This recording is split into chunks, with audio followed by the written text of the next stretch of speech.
Hi hello అందరూ నమస్తే. ప్రతి వారం వేమూరి రాధాకృష్ణ గారు రాసేటువంటి కొత్త పలుకులు ఏవైతే ఉంటాయో ఆ పాత పలుకులన్నీ కొత్త పలుకుల రూపంలో రాస్తూ ఉంటారు జగన్ గారిని టార్గెట్ చేసుకొని. కానీ ఇప్పుడు తన స్టైల్ మార్చాడు. మరి చంద్రబాబు గారికి రాధాకృష్ణ గారికి వాళ్ళిద్దరి మధ్య ఏం జరిగిందో తెలియదు, కానీ చంద్రబాబు నాయుడు గారిని వెంటాడుతూ ఉన్నాడు వాళ్ళ డిబేట్లో కానీ వాళ్ళ పత్రికల్లో కానీ వీళ్ళు రాసే కొత్త పలుకుల్లో కానీ. సో ఈ క్రమంలో వైఎస్ జగన్మోహన్ రెడ్డి గారి విధానాలను, వైఎస్ జగన్మోహన్ రెడ్డి గారి నిర్ణయాలను, వైఎస్ రాజశేఖర రెడ్డి గారి విధానాలను కూడా ఒప్పుకుంటున్నటువంటి పరిస్థితి.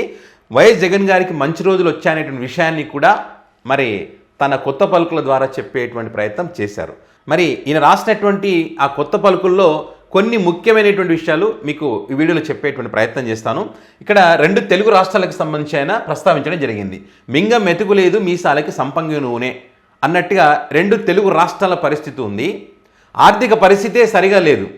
సరిగా లేనప్పుడు మరి విపరీతంగా హామీలు ఇచ్చేసి ఇప్పుడు అప్పు అడగడానికి వెళితే ఒక దొంగలాగా చూస్తున్నారని చెప్పి రాష్ట్ర ముఖ్యమంత్రి రేవంత్ రెడ్డి గారు చెప్తా ఉన్నారు. అదేవిధంగా చంద్రబాబు నాయుడు గారు కూడా ఏమి చేయలేనటువంటి నిస్సహాయ స్థితిలో ఉండిపోయారని. 2 రాష్ట్రాలు విడిపోయినప్పుడు తెలంగాణ మిగులు బడ్జెట్లో ఉంది. కేసీఆర్ గారే ముక్క చెప్పారు. అండ్ అదేవిధంగా 20,000 కోట్ల రెవెన్యూ లోడుతో ఆంధ్రప్రదేశ్ అనేటువంటిది ఏర్పడింది. సో ఇలాంటప్పుడు ఏం చేయాలి? ఆర్థిక వనరులను దృష్టిలో పెట్టుకొని మనం ఏదైనా పని చేయాలి. మరి ఆ రకంగా పని చేస్తూ ఉన్నారా? లేదు. ఏ రకంగా ఉందని చెప్తున్నారు ఈయన? ఆంధ్రప్రదేశ్ ఆ రాష్ట్ర ఆర్థిక పరిస్థితి పేన మీద నుంచి పొయ్యిలో పడ్డట్టుగా ఉంది. రాష్ట్రం అప్పులు 10 లక్షల కోట్లు దాటాయి. అటు ధనిక రాష్ట్రము, ఇటు రెవెన్యూ లోడుతో ఏర్పడిన రాష్ట్రము.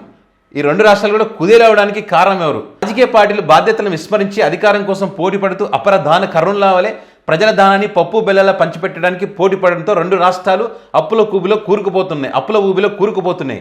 సంక్షేమ పథకాలు కూడా అప్పు చేయవలసి వస్తుంది. ప్రభుత్వ ఆశలను కుదువపెట్టడం కాకుండా భవిష్యత్తు ఆదాయాలను కూడా తాకట్టు పెట్టి అప్పులు చేసి సంక్షేమ పథకాలు అమలు చేయడం వల్ల తెలుగునాట ప్రస్తుత పరిస్థితి దాపురించింది. అధికారులకు రావాలని ఇష్టం వచ్చినట్టుగా హామీలు అమలు చేసినటువంటి క్రమంలో ఈ రకమైనటువంటి పరిస్థితి వచ్చిందని చెప్పి ఇక్కడ ప్రస్తావించారు. సో ఇక్కడ గమనించాల్సినటువంటి విషయం ఏంటంటే, వైఎస్ జగన్మోహన్ రెడ్డి గారు 2014 ఎన్నికల నుంచి కూడా మీరు గమనించండి, రుణమాఫీ చేద్దామని చెప్తే రాష్ట్ర ఆర్థిక పరిస్థితిని బట్టి రుణమాఫీ మనం చేయలేమని చెప్పి చాలా కరాఖండిగా చెప్పారు. ఇది చెప్తే మనం గెలుస్తామంటే లేదు, గెలిచినా ఓడినా మనకు అవసరం లేదు, అబద్ధం చెప్పొద్దు, మనం చేయలేము అని చెప్పేశారు. చంద్రబాబు నాయుడు గారు చెప్పారు, అధికారంలోకి వచ్చారు. ఏం జరిగింది? జగన్ గారు చెప్పిందే జరిగింది. అదే విషయాన్ని ఇక్కడ చెప్తా ఉన్నారు. మరి జగన్మోహన్ రెడ్డి గారు నిజమే చెప్పింది, అబద్ధం కాదు కదా. 2024 ఎన్నికలకు ముందు ఏం జరిగింది? జగన్మోహన్ రెడ్డి గారు నవరత్నాలు కంటిన్యూషన్ చేస్తూ కొంచెం పెంచుకుంటూ పోతా అంటే నవ్వారు అందరూ. ఈ పత్రికలు కూడా నవ్వారు, వీళ్ళు కూడా నవ్వారు. జగన్మోహన్ రెడ్డికి చేత కాదు. ఈ అంశాన్ని బలంగా ప్రజలకు తీసుకుపోయారు. మేము 3 కలిసి పోటీ చేస్తూ ఉన్నాం, చంద్రబాబు నాయుడు గారు సంపద సృష్టిస్తారు, చాలా సీనియారిటీ కదా ఆయన అని చెప్పి, గతంలో ఆయన ఫెయిల్యూర్ అయినారని తెలిసి కూడా సంపద సృష్టి అనే ఒక విషయాన్ని తెరపైకి తీసుకొచ్చి మరి మేము చేస్తామని చెప్పి జగన్మోహన్ రెడ్డికి చేత కాదని చెప్పి ఈరోజు సూపర్ 6 ఏం పరిస్థితికి వచ్చింది? చేయలేని పరిస్థితికి వచ్చింది. ఎంతో కొంత ఈరోజు చేశారంటే ఇక్కడ వీళ్ళే చెప్తారు, జగన్మోహన్ రెడ్డి మెడ మీద కత్తి పెట్టబట్టే అంతో ఇంత అమలు చేస్తున్నారనే విషయాన్ని కూడా ఇక్కడ ప్రస్తావించారు. ఎందుకంటే మీ సంపద సృష్టించి చేస్తా అన్నారు కదా, ఖచ్చితంగా అమలు చేయాలని చెప్పి, ప్రజలను మోసం చేయడం కరెక్ట్ కాదు అని చెప్పి జగన్మోహన్ రెడ్డి గారు మరి నిజంగానే మెడ మీద కత్తి పెట్టారు. పోయిన సంవత్సరం ఎగరగొట్టి ఈ సంవత్సరం కూడా ఎగరగొట్టాలనుకున్నారు. జగన్మోహన్ రెడ్డి గారు యాక్టివ్గా ఉన్నారు కాబట్టి, ప్రశ్నించారు కాబట్టి ప్రతిరోజు అమలు చేసిన పరిస్థితి వచ్చింది. అందులో కూడా ఇప్పటికీ ఆడబిడ్డ నిధికి ఎగరగొట్టేశారు, వెన్నుపోటు. నిరుద్యోగ వృత్తి ఎగరగొట్టేశారు, వెన్నుపోటు. ఫ్రీ బస్ అని చెప్పి షరతులు వర్తిస్తాయని చెప్పి ఇష్టం వచ్చినట్టుగా. ఆర్థిక పరిస్థితి ఏ రకంగా తయారైందండి? ఇక్కడ ప్రజలకు మౌలిక సదుపాయాలు కల్పించాలంటే కూడా టెండర్లు పిలిచి, కాంట్రాక్టులు పిలిచి ఎవరు రానటువంటి పరిస్థితి ఉందంట. దానికి ప్రధాన కారణం ఏంటి? నువ్వు ఏదైనా టెండర్లు వేయాలన్నా, బిల్లులు శాంక్షన్ చేయాలన్నా నాకేంటని చేతులు గోపుతా ఉన్నారంట. నాకేంటి? అప్పుడు ఏమవుతుంది? కొంతమంది ఎందుకు వచ్చిన బాధ, దాంట్లో మిగిలేది లేదు, సచ్చేది లేదు ఎందుకని వదిలేసుకుంటున్నారంట. మరి కొంతమంది ఏంది, బడ్జెట్ పెంచేస్తూ ఉన్నారు. ఇప్పుడు 1 కోటి రూపాయలతో అయిపోయేది 2 కోట్లకు పెంచుతూ ఉన్నారు. ఎందుకంటే ఆ 1 కోటి రూపాయలు మిగతా వాళ్ళందరికీ పంచాలి కదా. మరి 2 కోట్లు శాంక్షన్ చేయండి, మీకు సగం మాకు సగం అని పంచుకునే పరిస్థితి, అవినీతి పెరిగిపోతూ ఉంది. మనమేమో అప్పుడు ఏం చెప్తే, జగన్మోహన్ రెడ్డి అధికారంలో ఉన్నప్పుడు కాంట్రాక్టర్లకు బిల్లులు ఇస్తలేడంట, కాంట్రాక్టర్లు ఆత్మహత్యలు చేసుకుంటున్నారంట, రాష్ట్రం వదిలి పారిపోతున్నారంట, వాళ్ళని భయపెట్టించారంట. మనం ఆ రోజు అబద్ధం చెప్తే ఈరోజు నిజమవుతుంది. అది రాష్ట్రం 10 లక్షల కోట్లు అప్పు చేసినారు, వెనిజులా అవుతుంది, శ్రీలంక అవుతుందన్న ఆ రోజు అబద్ధం చెప్తే ఈరోజు నిజం అవుతుంది. చంద్రబాబు నాయుడు గారు అధికారం కోసం ఏమైనా చేస్తారని చెప్పి వీళ్ళే అన్నారు కదా. ఆ ఏమైనా ఏ రకంగా చేస్తూ ఉన్నారంటే, తోటివాడు తొడకోసుకుంటే తను మెడ కోసుకున్నానన్నట్టుగా ఆంధ్రప్రదేశ్ కూడా సంక్షేమ పథకాల జాతరకు తెరలేపారు. చంద్రబాబు నాయుడు గారు చేసిన పని ఇది. తెలంగాణ రాష్ట్రంలో, కర్ణాటక రాష్ట్రంలో అంతకుముందు జగన్మోహన్ రెడ్డి గారు ఇచ్చిన పథకాల కంటే నేను ఎక్కువ ఇస్తానని చెప్పి వాళ్ళు తొడగోసుకున్నారని నేను మెడ కోసుకున్నారు. ఇప్పుడు జగన్మోహన్ రెడ్డి మెడ మీద కత్తి పెట్టాడు. ఇప్పుడు అమలు చేయి, ఖచ్చితంగా అమలు చేయాలని. చేయకపోతే ప్రజలు చేతురించుకుంటారు. ఖచ్చితంగా అమలు చేయాలి. చేసే పరిస్థితి లేదు. నేను అందిస్తా తమ్ముళ్ళు, నేను సంపద సృష్టిస్తా తమ్ముళ్ళు, జగన్మోహన్ రెడ్డికి చేతగా తమ్ముళ్ళు, చేతగాని ముఖ్యమంత్రి, తరిమి కొట్టాలి, సిమెంట్ వేయాలి, పూర్తి చేయాలి, ఇట్లా ఇష్టం వచ్చినట్టుగా మాట్లాడుతుంది. సంపద సృష్టి ఏమైందయ్యా మరి? వచ్చిన రెండు మూడు నెలలకే సూపర్ 6 ఇస్తే భయం అవుతుంది అంటున్నారు. 3 అమలు చేసి సూపర్ 6 అయిపోయిందని సభ పెట్టి కోట్ల రూపాయలు వృధా చేస్తున్నాం. ఇంకా ఏం చెప్తారంటే, రాష్ట్ర ఆర్థిక పరిస్థితి బాగుండి నిధులు ఇబ్బడి ముబ్బడిగా నిధులు వచ్చి పడతా ఉంటే ఖచ్చితంగా మనం ఏవైతే పథకాలు ఏవైతే చెప్పామో వాటిని అమలు చేయొచ్చు, ప్రజలను ఆదుకోవచ్చు. తమిళనాడు లాంటి మంచి రాష్ట్రాలలో కూడా మరి పింఛన్ అనేటువంటిది 4,000 లేదు. మరి అధికారులకు రావడం కోసం అడ్డగోలుగా హామీలు ఇచ్చారని చెప్తా ఉన్నారు. ఇక్కడ ఈరోజు అధికారులకు వచ్చిన తర్వాత అమలు చేయలేక పింఛన్లు తీసేస్తూ ఉన్నారు. ఎడం చేతితో ఇచ్చి కుడి చేతితో లాక్కుంటున్నారు. ఇప్పుడు 4,000 పెంచినామంటారు. 4,000 10 లక్షల మందికి ఇచ్చేది 6 లక్షలు 7 లక్షల మందికి ఇస్తున్నారు. ఏముంది ఇంకా? మీరు పెంచింది ఏముంది, ఇచ్చింది ఏముంది? వికలాంగులు పాపం 2 చేతులు లేకుండా నిలబెడితే కూడా ఫేక్ అంటున్నారు. ఇంకా దారుణం ఏంటంటే, కంపెనీలు అన్ని పోతున్నాయి. ఏదో బ్లాక్ బక్ ఏదో కంపెనీ కర్ణాటకలో రోడ్డు బాగలేవని చెప్పి ఇది రోడ్లు బాగుపడతాయని నమ్మకం కూడా నాకు లేదు. తెలంగాణ అదేవిధంగా ఆంధ్రప్రదేశ్లో కూడా ఇదే రకమైనటువంటి పరిస్థితులు ఉన్నాయి. రోడ్లు సంక్రాంతి వస్తే రోడ్లు వేస్తామన్నారు. గతంలో జగన్మోహన్ రెడ్డి రోడ్లు బాగలేవు నాశనం చేసినారు. ఇప్పుడు మన సంక్రాంతికి రోడ్లు పడలేదు, ఏం పడలేదు. బస్సులు ఇట్లా ఉయ్యాలలో ఊగుతుపోతున్నాయి. మరి ఎక్కడ రోడ్లు? ఇట్లా రోడ్లు బాగాలేనటువంటి క్రమంలో ఈ కంపెనీలన్నీ వెళ్ళిపోతాయి. అప్పుడు ఏమవుతుంది? ఆంధ్రప్రదేశ్ యొక్క పరిస్థితి, తెలంగాణ రాష్ట్రం యొక్క పరిస్థితి ఏమవుతుంది? పరువు పోతుంది. ఇప్పుడు ఆ పరువు పోతుందని చెప్పి ఆయన చెప్పింది, మనం చెప్తుంది కాదు. పరువు పోగొడుతున్నారు వీళ్ళని చెప్పి అప్పుకు పోతే దొంగలాగా చూస్తున్నారు. ఉన్న ప్రజల భవిష్యత్తు ఆస్తులన్నీ కూడా తాకట్టు పెడతా ఉన్నారు. అప్పులో ఊబిలో దింపేస్తూ ఉన్నారు. వీళ్ళ స్వార్థం కోసం, వీళ్ళ అధికారులకు రావడం కోసం ప్రజలను నాశనం చేశారని చెప్పి చెప్తా ఉన్నారు. ఇక్కడ మరి ఇన్ని పథకాలు అమలు చేసినా గెలుస్తారంటే గెలిచేటువంటి అవకాశం లేదని చెప్పి కొన్ని ఎగ్జాంపుల్ చెప్తా ఉన్నాడు. బీఆర్ఎస్ పార్టీ అన్ని పథకాలు అమలు చేసింది, ఓడిపోయింది. ఇటు జగన్మోహన్ రెడ్డి నవరత్నాల పథకాలు అమలు చేశారు, ఓడిపోయారు, 11 సీట్లకి పరిమితమయ్యారు. మళ్ళీ ఇప్పుడు పథకాలు ఇచ్చే ప్రయత్నం చేస్తున్నారు, కానీ గెలుస్తారా అంటే లేదు. సూపర్ 6లో మిగతా వాటిని ముక్కి మూలికి అమలు చేస్తున్నారు. ఆటో డ్రైవర్లకు ఏటా 15,000 వంతున పంచుతామంటున్నారు. జగన్ రెడ్డి లిక్కర్ భవిష్యత్తు ఆదాయాన్ని కుదవపెట్టగా చంద్రబాబు అదే బాటలో గనుల ఆదాయాన్ని కుదవపెట్టారు. తమాషా ఏమిటంటే, కేసీఆర్ ముఖ్యమంత్రిగా ఉన్నప్పుడు రాష్ట్రాన్ని అప్పుల ఊపిలోకి నెడుతున్నారని చెప్పి కాంగ్రెస్ పార్టీ ఆరోపించగా కాంగ్రెస్ పార్టీ అప్పుల పాలు చేస్తుంది. ఆంధ్రప్రదేశ్ కూడా నాడు జగన్మోహన్ రెడ్డి 10 లక్షల కోట్లు అప్పు చేశారని తెలుగుదేశం పార్టీ విమర్శించగా, ఇప్పుడు కూటమి ప్రభుత్వం చేస్తున్న అప్పులు చూసి జగన్ అనుకో గుండెలు బాదుకుంటున్నారు. గుండెలు బాదుకునే పరిస్థితి వచ్చింది. రేషన్ కార్డులకు సంబంధించి, రేషన్ బియ్యానికి సంబంధించి మేము పేదరిక నిర్మూలన చేస్తున్నాం, పీపీపీ మోడల్ అంటారు. మళ్ళీ రేషన్ కార్డులు ఎక్కువ ఉన్నాయి.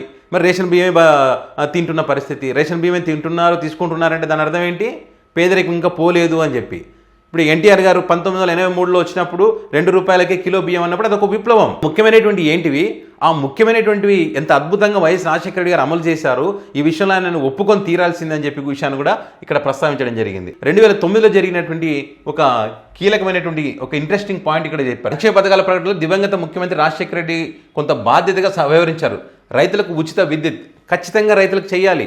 రైతులకు చాలా చాలా ముఖ్యమైనది. ఎందుకంటే రైతు కష్టపడి పంట పండిస్తేనే ఈరోజు మనం ఇంత కడుపులో 4,000 దిగుతున్నాయంటే రైతు వల్లే. కాబట్టి రైతు సుఖంగా ఉండాలి, రైతు బాగుండాలి, రైతు కన్నులు పెట్టుకోకూడదు. ఆ కాన్సెప్ట్తోనే రైతుకు ఉచిత విద్యుత్.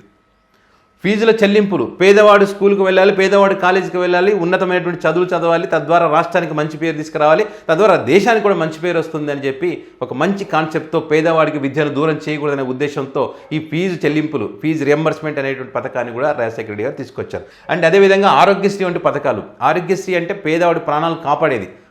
అంటే ఏదైనా ఒక ఆపరేషన్ చేయాలంటే ఇంకా ఆపరేషన్ చేయాలి, హాస్పిటల్కి వెళ్తున్నాడు అంటే ఇంకా తిరిగి రానటువంటి పరిస్థితుల్లో నుంచి ఎంత పెద్ద ఆపరేషన్ అయినా సరే మనకు ఆరోగ్యశ్రీ ఉంది కదా అనేటువంటి నమ్మకంతో, ధైర్యంతో హాస్పిటల్కి వెళ్ళి తిరిగి ఇంటికి వచ్చేటువంటి పరిస్థితి ఈ ఆరోగ్యశ్రీ ద్వారా తీసుకొచ్చారు. అంత గొప్పగా ఆలోచించారు. అంత ఆలోచించినటువంటి రాజశేఖర రెడ్డి గారు 2009 ఎన్నికల్లో ఏం చెప్పారని చూడండి. ఇక్కడ 2009 ఎన్నికల్లో గట్టెక్కాలంటే అప్పుడు కూటమి ఎంత జట్టు కట్టారు. గట్టెక్కాలంటే ఏం చేయాలంటే ఇంకా కొన్ని హామీలు అమలు చేయాలి, ఇవ్వాలి అంటే రాజశేఖర రెడ్డి గారు చాలా కరాఖండిగా చెప్పారంట. రాష్ట్ర ఆర్థిక పరిస్థితి నాకు తెలుసు, ఇంతకంటే ఎక్కువ చేయలేం, గెలిస్తే గెలుస్తాం, లేదంటే లేదు, అన్ని కరాఖండిగా చెప్పారంట. ఆ విషయంలో ఆయనను అభినందించి తీరాల్సిందే.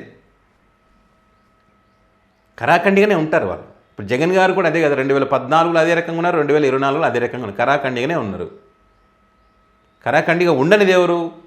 వీళ్ళే. ఇప్పుడు మీరు చెప్తున్న కూటమి నాయకులు, మీరు జాకిలు పెట్టి లేపినటువంటి ప్రభుత్వం. మీ నాయకుడు, విజనరీ కలిగిన నాయకుడు, వీళ్ళే కదా. వాళ్ళ వల్లే కదా ఈ రాష్ట్రం ఈ దుస్థితికి రావడానికి కారణం. వీళ్ళ నిర్ణయాల వల్ల రాష్ట్రం నాశనం అయిపోతుంది, అప్పులో ఊబిలో కూరుకుపోతుంది. దీనికి ఎక్కడో చోట పులి స్టాప్ పడాలని చెప్తా ఉన్నారు. జగన్మోహన్ రెడ్డి గారు 2014 నుంచి పులి స్టాప్ పెడుతూనే ఉన్నారు. సో ఈ రకంగా 2 తెలుగు రాష్ట్రాలలో సంక్షేమ పథకాల పేరుతో అధికారులకు రావాలనే అత్యాశతో ప్రజలను మోసం చేసి ఈ రకంగా రాష్ట్రాలను అప్పులో కూబిలో నెట్టేస్తూ ఉన్నారనే అంశాలను ఇక్కడ ప్రస్తావించారు. సో ఇక్కడ మరి జగన్మోహన్ రెడ్డి గారు ఏదైతే గతంలో చెప్తూ వచ్చారో, వైఎస్ రాజశేఖర రెడ్డి గారు ఏవైతే నిర్ణయాలు తీసుకున్నారో ఆ నిర్ణయాలన్నీ కూడా కరెక్టేనని చెప్పి మరి ఇప్పుడు జాకీలు పెట్టి లేపి వాళ్ళకి సపోర్ట్గా ఉండేటువంటి పత్రికల్లో అదే రకంగా వస్తూ ఉంది. ఇప్పుడు ఏబిఎన్ రాధాకృష్ణ గారి గురించి కూడా మీకు తెలుసు. మరి ఆయన కూడా ఈరోజు ప్రస్తావించారంటే మరి జగన్మోహన్ రెడ్డి గారు తీసుకునే నిర్ణయాలు కరెక్ట్ అనడానికి పెద్ద ఎగ్జాంపుల్. విజనరీ ఎవరు అనేది ఇక్కడే కనిపిస్తూ ఉంది మనకు. అంటే సంక్షేమ పథకంతో పాటు ఇప్పుడు 17 మెడికల్ కాలేజీలు, అది విజనరీ అంటారు. మరి విజనరీ కలిగిన ఇప్పుడు ఎవరైతే చంద్రబాబు గారు 17 medical college 10 medical college private పరం చేస్తూ ఉన్నారు. ప్రభుత్వ ఆస్తులను కాపాడాలి కానీ ప్రభుత్వ ఆస్తులను అమ్ముకుంటున్నాడు. యూరియా సక్రమంగా అమలు చేయలేనటువంటి పరిస్థితి, రైతులు రోడ్డెక్కిన పరిస్థితి, మంత్రుల పనితీరు సరిగా లేదు, స్వయంగా బాబు గారు ఒప్పుకున్నారు. జనసేన, టీడీపీ, బీజేపీ మధ్య సమన్వయ లోపం ఉంది. పథకాలు అమలు చేయాలంటే సమన్వయంతో ఉండాలి, ప్రజలకు మేలు జరుగుతుంది. వీళ్ళు కొట్లాడుకోవడానికే సరిపోయింది. అసెంబ్లీలోనే చూసాం బోండా ఉమా గారు అదేవిధంగా పవన్ కళ్యాణ్ గారి మధ్య జరిగినటువంటి సంభాషణ. మరి సంభాషణకు సంబంధించి జనసేన, టీడీపీ మధ్య పెద్ద గొడవ పెద్ద ఎత్తున జరుగుతూ ఉంది. సో ఇవన్నీ ఏంటి? వాళ్ళ వైఫల్యాలు. వైసీపీ పార్టీకి మాత్రం మంచి రోజులనే చెప్పొచ్చు. ఎందుకంటే వీళ్ళు ఈ 15 నెలల కాలంలోనే దారుణంగా వైఫల్యం చెందారు.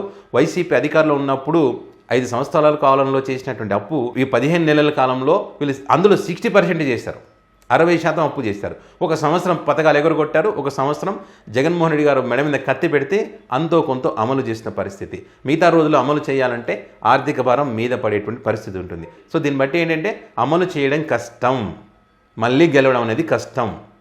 ఏదేమైనా నా అభిప్రాయం అయితే ఎప్పుడు కొత్త పలుకులు అనే పేరుతో పాత పలుకులు రాసేటువంటి వేమూరి రాధాకృష్ణ గారు ఈరోజు మాత్రం కొన్ని కొత్తగానే ఉన్నాయి పలుకులు అని చెప్పి నాకు అనిపిస్తూ ఉంది. మరి దీనికి సంబంధించి మీ అభిప్రాయాన్ని కామెంట్ రూపంలో పెట్టగలరు.